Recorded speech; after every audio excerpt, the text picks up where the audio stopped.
Rob. Welcome to the Hey, Aviation Avenue hey, podcast. Braden, how are you? Let me get my AirPods in, dude. Hey, I'm so sorry. How are you, man? No worries.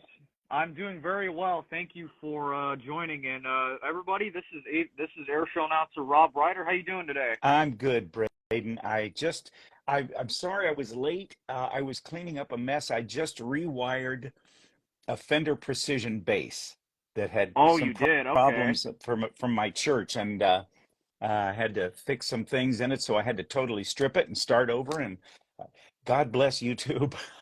Yep. Yeah, indeed. How are you, man? I'm doing amazing. So everybody, you guys will have opportunities to ask him some questions, and then yeah. So Rob, let's start with you. How did you get into aviation? Well, um, I'll tell you that first off, my dad was in World War II. He was not a pilot, but he soloed after the war. But he was colorblind and couldn't get a private pilot's license, but always loved aviation, and he and I built models together. I had two main interests in my life. One was music, the other was aviation. And I wound up getting involved in music in high school and college and stuff, but I also wound up getting on a television show in Ohio that was on in four cities live. I was a singer on the show. We had an eight-piece band. Man, I did everything, sang everything. But I got a chance to fly with the Thunderbirds in 1980. Oh, wow. Yeah, as a media thing. And when that happened, I said to my wife, "Man, I have got to get a private pilot's license. I've got to Yeah. learn to fly." So I chased after that. In 1982, I had my private pilot's license, and a number of years later, got my instrument rating. And in 1987, uh, Sporty's Pilot Shops was starting a video department, and a guy named Lou Sims came up from Chattanooga to run that department and started asking around Cincinnati if there was somebody who was a pilot who could also read and do on cameras. Well, I had 13 years doing on camera.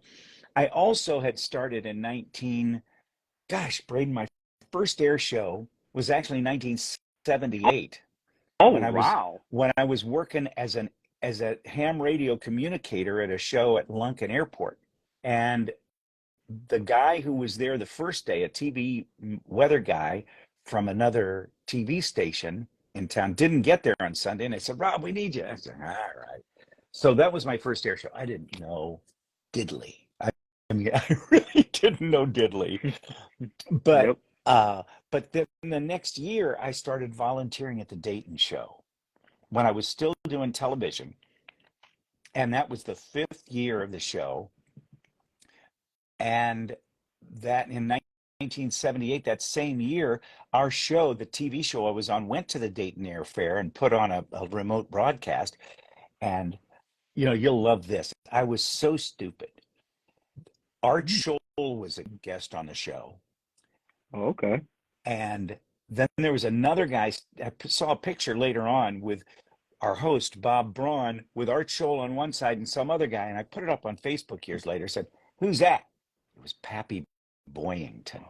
No, no way. Yeah, man, Wow. it was really something. So anyway, the Dayton thing wound up. I started getting some mic time there when I started announcing the balloon launch at 6:30 in the morning. And a guy named Bill Bordelot started giving me some time. So there was a convergence of this air show thing and getting involved with Sporties. And all of that eventually led to joining the International Council of Air Shows in 1995. And then in 2006, 11 years later, I decided to go after air shows full time. And That is so, yeah, awesome. and it's really kind of magical because I I have been working like half the year and making a full-time living because of the air show business. And I never thought I could make a living doing it. I even told the president of ICAS, John Cuddy, he said, I don't think you can make a living doing an air show announcing. But I got some great opportunities. Sean D. Tucker recommended me for a show Wow. in New York. And Really? and also, yeah, and he also recommended me for the Salinas show, the California International Air Show out your way, right? I mean, you're not all that Hmm. far from there, are you? I Or are you up north? live in a small town. It's called Yorba Linda. Oh, well, that's farther north. Yeah, Okay. Well, I'm actually anyway. close to.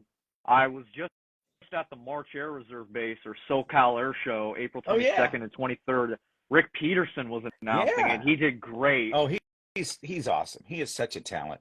And he and Matt Jolly and I do this podcast called Show Center, the Air Show I podcast. have listened to that. You guys do great. Thank you.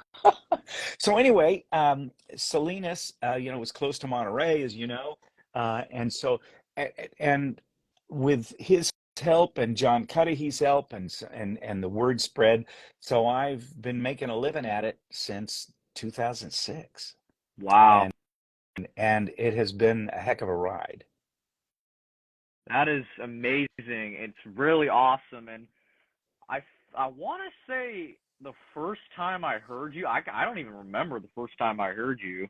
And now I've seen you at Miramar and Yeah. Huntington Beach in 2016. Oh my gosh, that's the only year I did it. The next year I was already booked. I couldn't go back. And then I Yeah, got that's asked to come. I got asked to help out last year, but I was already booked up in in Utah. No, Nevada, in Minden, Nevada, and I couldn't cancel the show. I mean, oh, I made a commitment. So Huntington Beach, I think, well, it would have been fun. It would have been a lot of fun. But anyway. Uh, yeah, Huntington Beach 2016 was a boatload of fun. I was going to say shitload, but I can't say nah, it's all right. It's fun. Don't get that. so. I haven't- do you know do you happen to know a Sean D. Roser? Sean DeRozier? Yeah, Sean DeRoser. Yeah. He flew the Cabo Wabo at Miramar. I was reading an article about him, how he crashed into the ground at Miramar, and it really like interest me to research him, and there was like videos of him and what happened. I all I remember is that his parents were there and I had to talk to his parents. Oh wow. Um, and it was one of those things, Braden, that somebody impacts the ground that hard, and it's hard to imagine that somebody would survive that. However, um, he was taken by helicopter off the field and pronounced dead later. But I had to talk to his folks. It was pretty awful. Yeah, it was. And there was and then what did you say to like the crowd who obviously people get very very very very nervous and they get scared of what happening. Like airshow crashes are rare, but like they can happen. They happen every year. Yeah, I was working with Sandy Sanders, the guy Ooh, I, who I like that. Sandy I know who he is. who does the smoke generators and stuff from Sanders Aviation, and big name at Reno, right? Um, I was working with him at the time, and he kind of took over because I was such an heck. It was not 2016s. It was probably 2006 that Sean DeRozier 2004. crashed, or 2004. 2004. Yeah, Okay, 2004. yeah, 2004. That may have been my second or third year at Miramar. Um, but now I do have some things I say if it happens, and I've had to use the list. I call it my last page. And a number of years ago, before I really got to be full time, I actually called up a bunch of announcers of the veterans, including Frank Kingston Smith and Bill Bordelot and Danny Clisham and Larry Rutt. Those are the four guys that I recall talking with now. But I said, "What do you say?" And it distilled down to kind of six things. One, don't try to help. We got emergency personnel on the way. Two, Definitely. moms and dads, turn your kids away from the scene. Number three, moms and dads, keep your heads on a swivel. There may be some personnel or airport folks or emergency personnel who may have to work their way through the crowd. Number four, stay off your cell Oh, phones. yeah, definitely. Yeah, What? because those channels would be, it's already, you know what it's like being in an air show and trying to get a text out? It's miserable, right? Yeah. It's so please stay off your cell phones because these channels are going to be important for emergency personnel to communicate. Number five, we're obviously going to stop the show. Oh, Uh, yeah. where go this is a great time to get something to eat or go see static display aircraft or something like that. And then number six, if you have video, please bring them to us. Bring it Yeah, to us so we can NTSB. copy it. Yeah, yeah, could be helpful in an investigation. So those are the six things that I've had to use, I think, 7 times. Wow. And yeah, so I just wanted to bring that up just because he popped into my head, I think a few weeks ago when I scheduled my interview with you.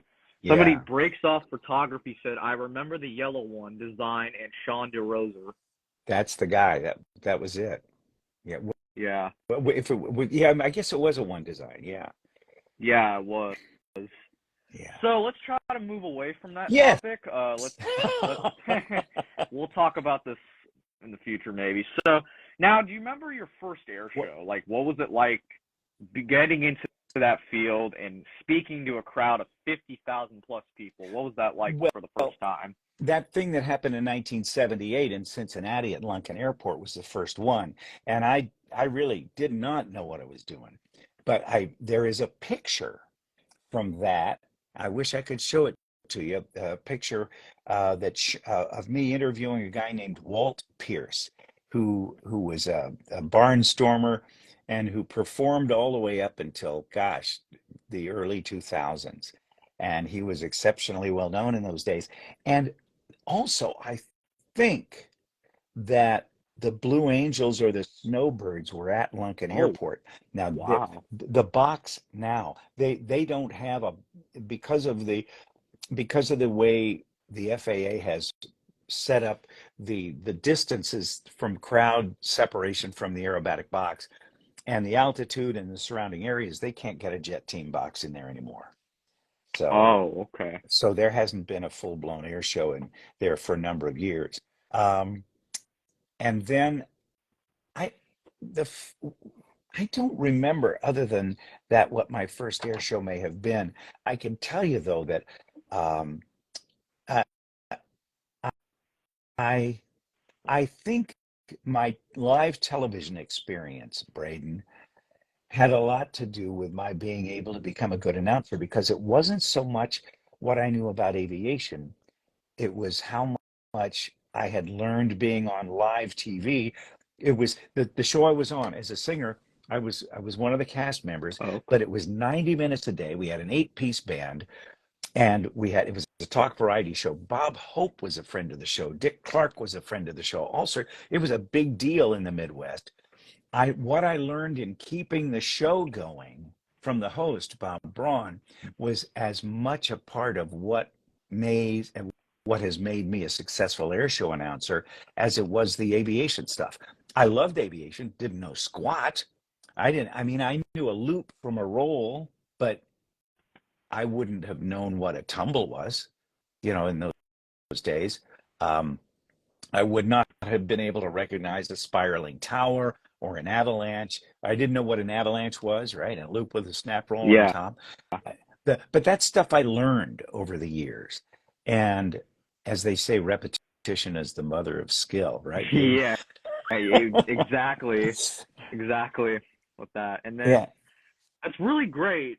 I also love to announce. My parents say my voice is loud at night. Whenever I try to I have trouble trying to keep it down because it gets really loud and stuff.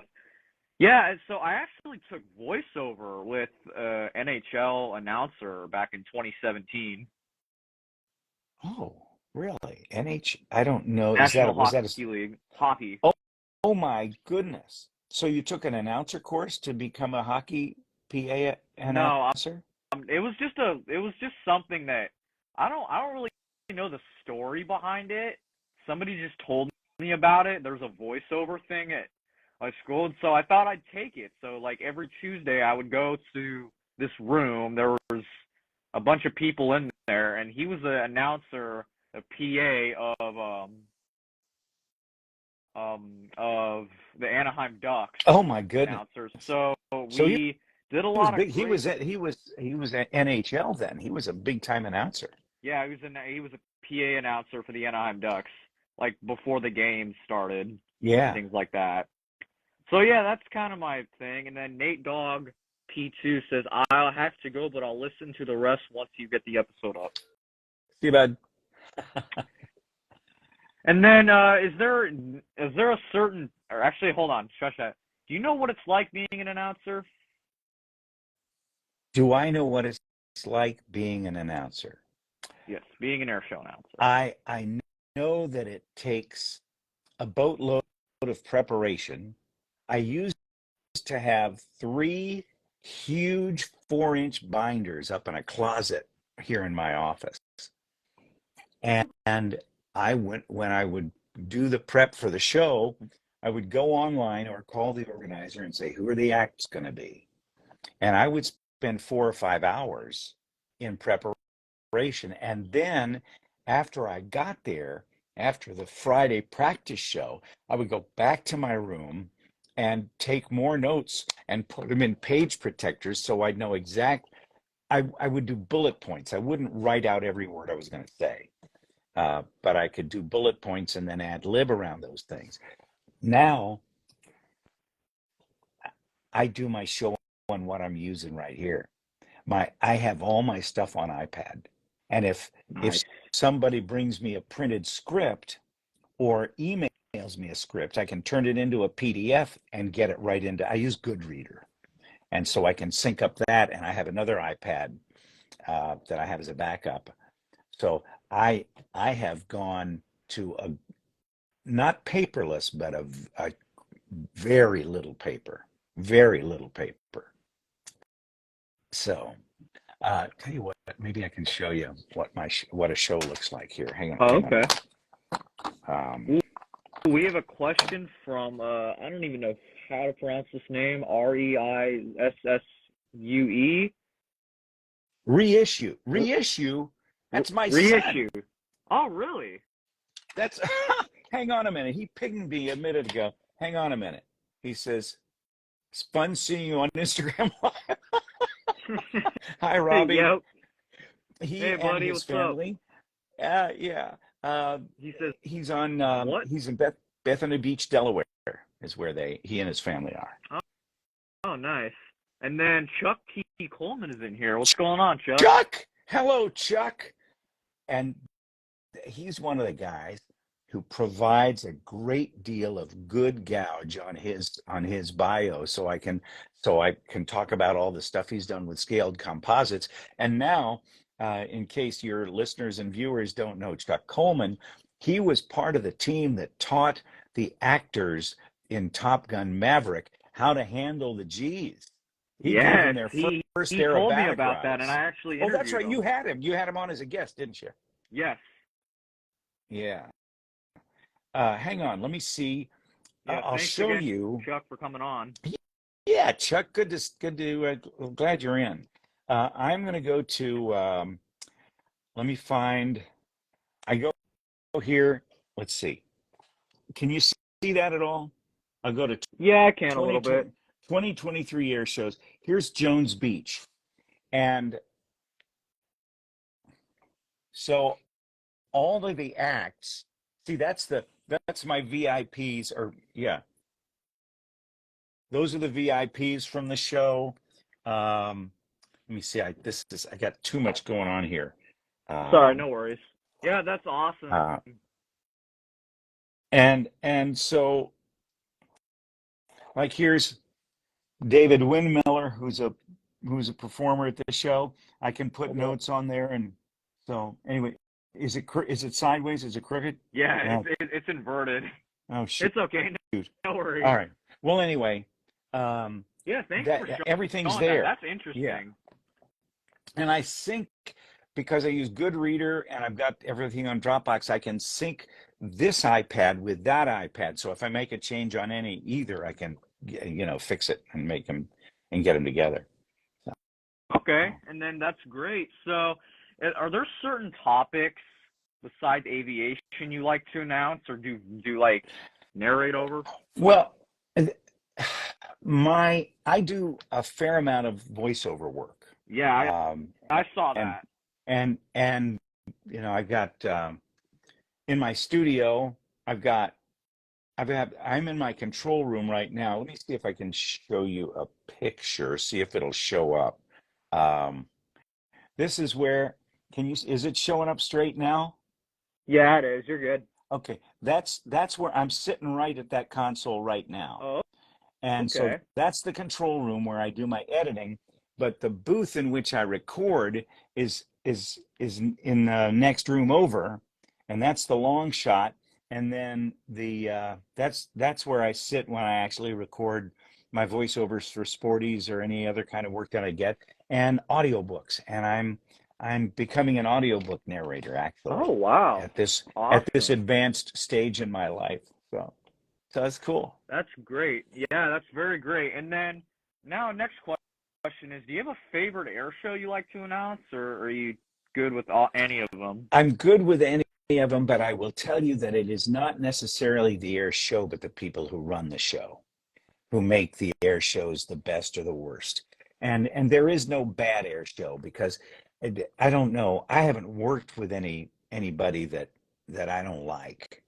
Um, but the Jones Beach show in New York, they've been around for 19 Wow.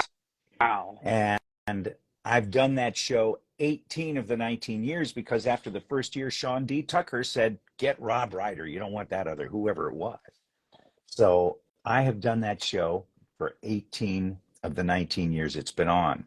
And the people up there, some of the same people have been there the whole time. And even Wow. some of the people who have retired have come back to visit, and you see them and you say, oh, it's kind of like family. That's what it is. But Salinas is another one of those shows with Harry Wardwell and uh, Oz.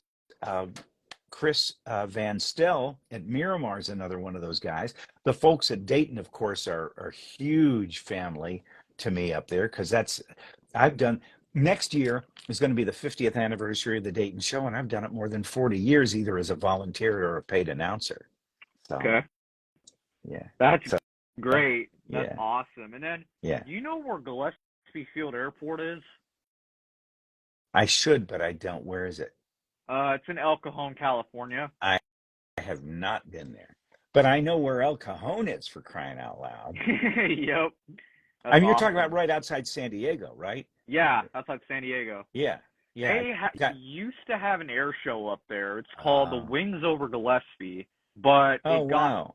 stopped in 2015, and that I was upset because it was a fun air show. You know, it's sometimes the neighbors don't like the noise. Yep. And in some cases there's enough development around an area that it will make it impossible to put together an aerobatic box. Oh, That's yeah, true. because even for an airplane like Sean D. Tucker flew, his Oracle Challenger, or an extra 300 or 330 like Michael Gould, extra 330 SC like Goulian flies, um, they have to maintain to be aerobatic 500 feet from the crowd. If you get up to a Mustang, it's got to be 1,000 feet from the Oh, crowd. wow. If it's the to go aerobatic, it can do straight and level closer than that. But if it's something like the Raptor or an F-16 or an F-35 or something like that, or an F-18 or the Thunderbirds or the Blues or whatever, they're fast enough. When they're aerobatic, they have to be 1,500 feet from the crowd. And that means they have to be 1,500 feet on every dimension of the box. So the Blue Angels box is 12 and the Thunderbirds box is 12,000 feet left to right from show, 6,000 feet either side of show center. And it's got to be 3,000 feet deep. So they got to have a boatload of space to Oh, to do yeah. to do a show with a jet team. That's true. And then I contacted the city to try to bring it back, but they Huh. kind of never responded. Well, they think some young kid, be a pain in the butt. Just keep going. Yep, that's true. Now, do you have a favorite aircraft? Yeah, mine. Actually, my wife and I own an airplane. We own a Vans RV-7. It's an Wow. experimental, and it's a honey. I'll tell you the story and how it happened. I had have a longtime friend here in Cincinnati by the name of Phil Schmidt, and he let me fly for the gas and some other considerations, his Cessna 182 for a long, long time. But it wasn't very fast, and and it and it was sometimes unreliable with a glide slope if I have to fly in instruments. And he got to be of an age that he couldn't fly it anymore, so he sold it. And I thought my flying days were over. Oh. Are you familiar? You may not know these guys, Red Line Air Shows. Yes, I do. Okay, Ken. Ken Reeder and John, yes, Ken and John. Well, John sadly lost his life in an air show accident 4 years Oh ago. yeah, I heard about that Culpeper Air Fest. Yes. But John and Ken encouraged me to say, they said, why don't you get an RV? I said, well, it only seats two people. They said, how often do you put more than two people in a plane anyway? I said, point well taken. And I said, well, it only carries 100 pounds of bags. He said, pack small, pack soft, pack light. And my wife only weighs 111 pounds, soaking wet with a rock in her pocket. So we can travel together. And this RV, John helped me find the airplane. He found it in Scottsdale, Arizona. And we flew out there on my Delta points, and he looked at it, he inspected it and test flew it. We brought it back. It went into his shop, and he put a whole Garmin glass panel in it with Wow. everything I need to fly, fully coupled approaches. It's gorgeous. And um, and then Ken gave me my instrument proficiency check in it. And 3 days later, after 5 weeks in the shop, and then getting a checkout with Ken's hangar mate, Bruce Brielmeyer, and then Ken giving me an IPC, Jill and I punched off into the clouds and went down to Florida for Jacksonville and NAS Jacksonville and Pensacola in 2016. So we've had the airplane since then. So it's my favorite airplane. It's pretty much the only airplane I fly. I Oh have wow. I have gotten to fly.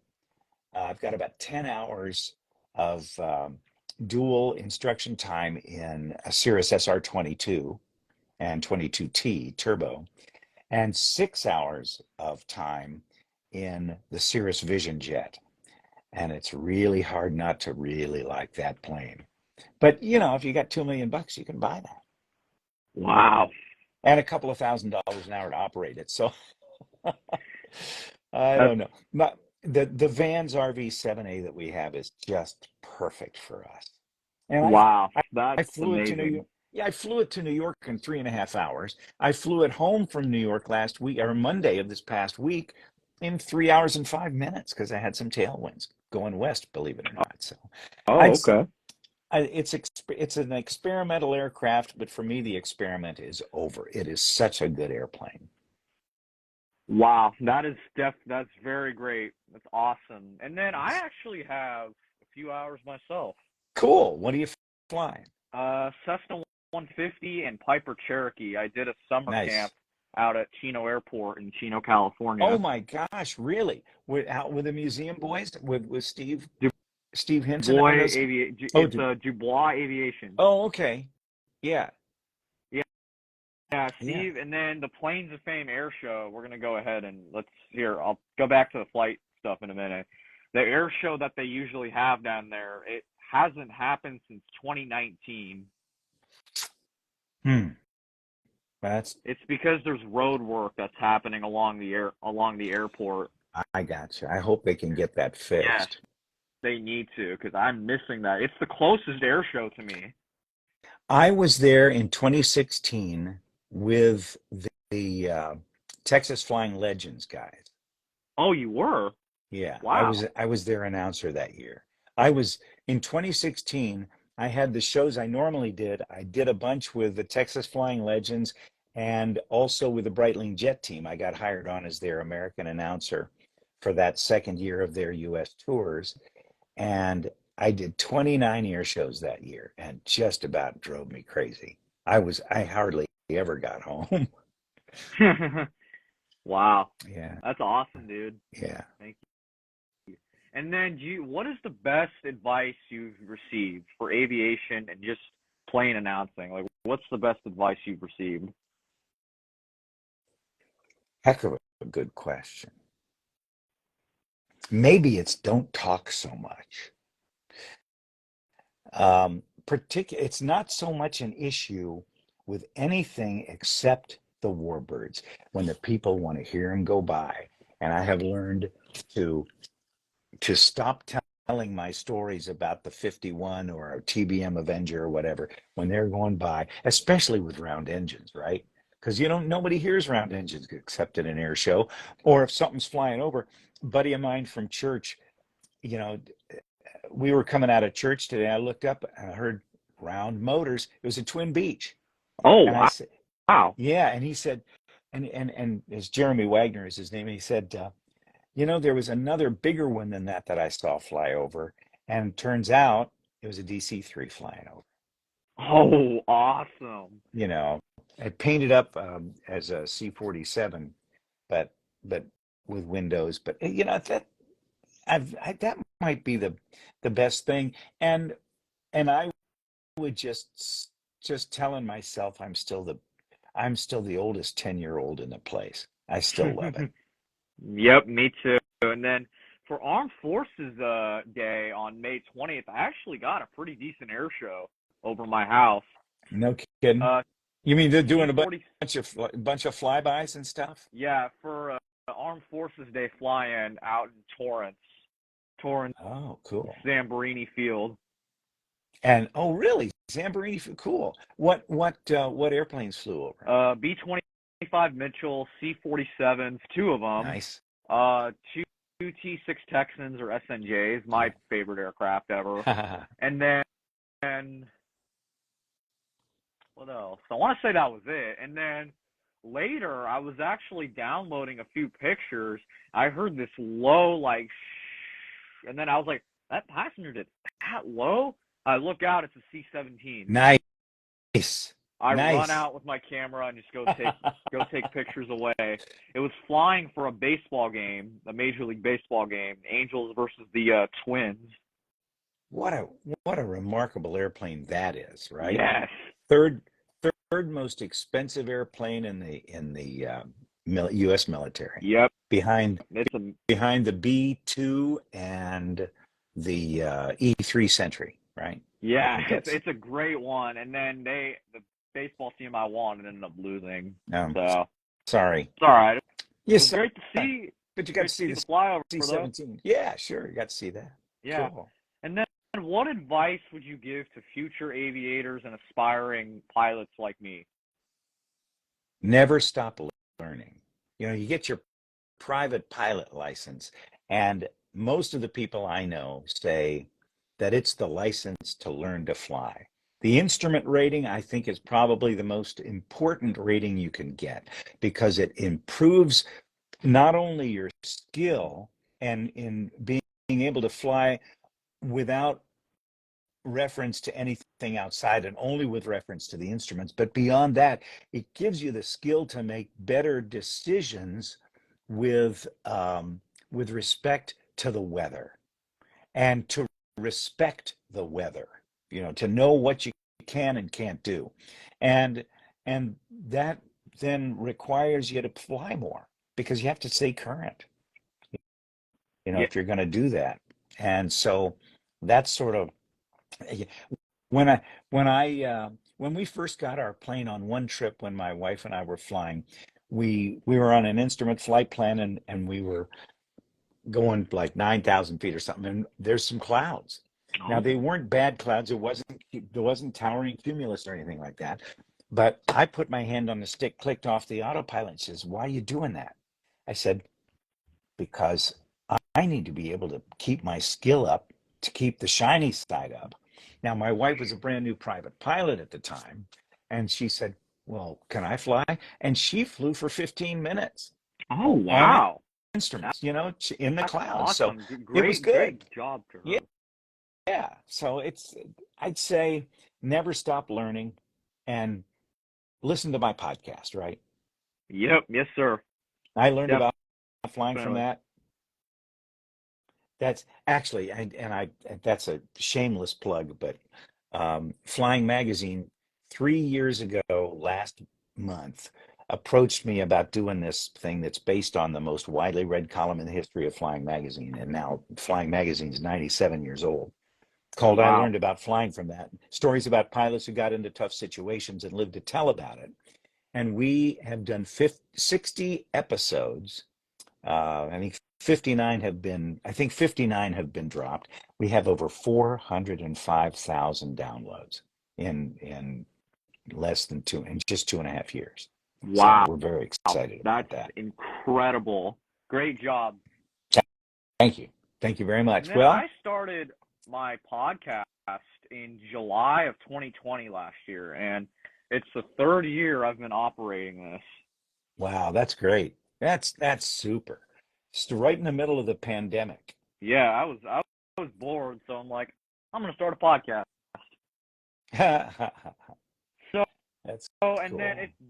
it's where can people find you, like, to learn about your announcing and performances and stuff?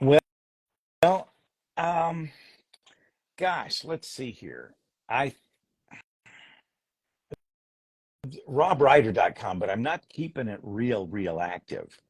Um, but RobReider.com would be the my airshow announcer site. So here's Okay, that's here's my room here. There's some of my challenge coins back there. Let me see if I can walk this around a little bit.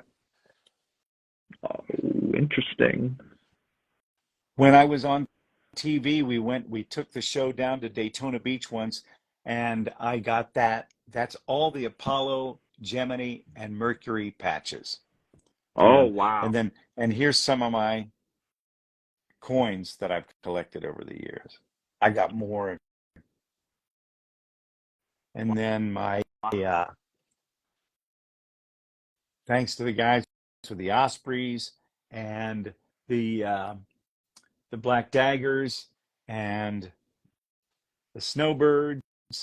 Oh no, that's Breitling Jet Team. I'm sorry, Breitling Jet Oh, Team down there.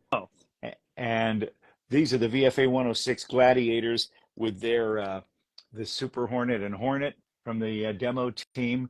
They made me an honorary, wow. and that's the sort of excellence that I won from the International Council of Air Shows. There, they say that's the highest award an air show professional can receive. I got that in 2007. Here's my honorary Blue Angel thing from 2010 Oh, that's and Golden awesome. Knights, Golden Honorary Golden Knight, and that they gave me the sword and Thunderbird stuff and other stuff. And here's um, more coins and other stuff, and a couple of the flight helmets that I've got. And there you go. Here's one. This one here. This is a Type P1, the first type hard helmet the Air Force ever had. This was restored by a guy in Tennessee, but this belonged to my mother's cousin, and his name was Howard Hively. He was known as the Deacons. He had 14 and a half kills in World War II. And then after World War II, had this helmet, and he flew F-80 Shooting Stars with it. So Oh wow. anyway, That's yeah. awesome. And here's my this is where I was sitting and working here. So anyway, you just got part of the tour. You got the nickel tour. Yes, sir. Now, does Yeah. anybody have questions for Rob? Anybody in here? I can't see how long we've been going on because the timeline's all weird. And I'm just seeing you and me. I'm not seeing the chat. Oh, you're not? Okay, I No. can see the chat. I'll be happy to. I've got plenty of time. I held you up for 20 minutes for crying out loud. It's all good. I got nothing to do.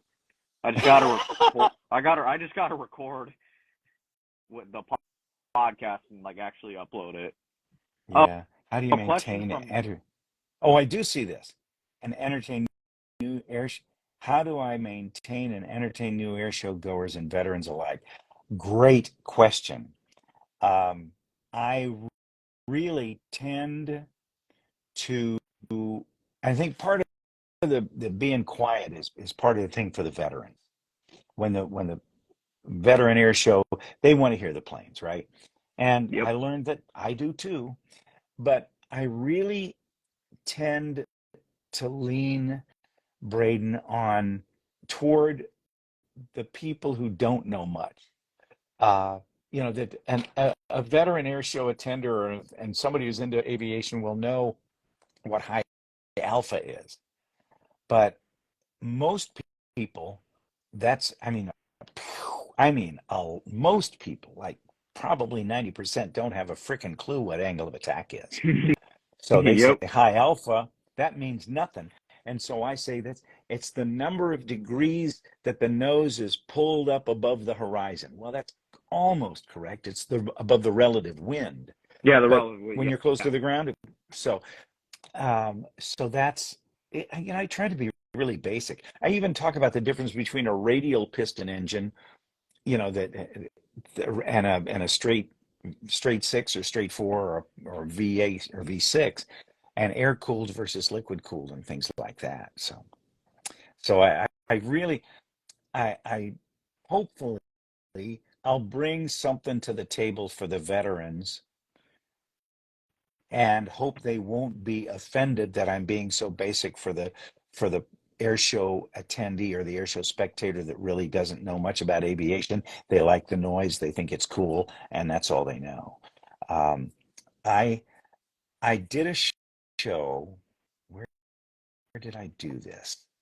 I did a show recently where it was Langley Air Force Base. Oh, yeah. Where's Langley, Hampton. where's Yeah, Hampton Roads, where somebody wrote in afterwards and had posted on the site that they really appreciated the stories that I told and entertained. This is a lady who was there with her family, not an aviation freak. So that was awfully nice to get those kind of words. Yeah, it's great. Now, does anybody else have questions before we kind of go ahead and wrap it up? Anybody?